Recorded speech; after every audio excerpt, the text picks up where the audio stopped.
Sous la demande des éleveurs qui rencontraient des problèmes pour épandre leur fumier et leur lisier avec les périmètres de captage en Deux-Sèvres.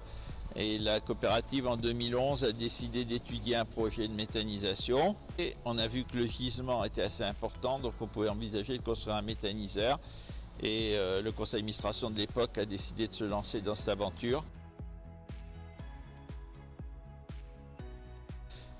Ça regroupe 24 producteurs éleveurs qui vont apporter 29 000 tonnes de fumier, de lisier, de caprins, de vaches laitières, et la coopérative CEA, qu'on n'a pas fait de discrimination entre les adhérents et les non-adhérents. Tous les éleveurs qui étaient autour de Mel qui étaient intéressés, eh bien, ils ont pu rentrer dans la société des éleveurs pour apporter leur fumier à Métinov.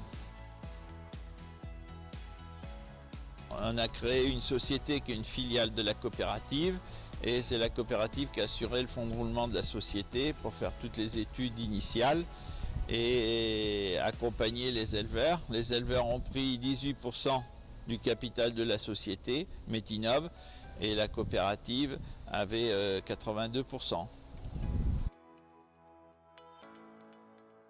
Et on va produire 200 mètres cubes de gaz à l'heure qui sera injecté dans le réseau de GRDF.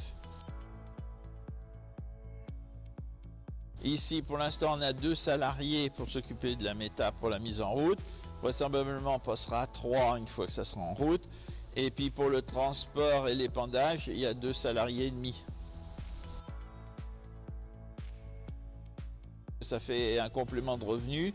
Ça fait de l'engrais à pas cher pour les agriculteurs, de l'engrais de qualité qui se renouvelle naturellement, donc, et qui est très assimilable par les plantes, qui permet une bonne maîtrise au niveau de l'absorption des plantes, donc il évite les lessivages.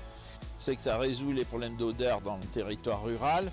Ça résout aussi les problèmes d'épandage, parce que c'est géré collectivement, les épandages. Donc là, et l'éleveur, il peut se consacrer entièrement à son troupeau.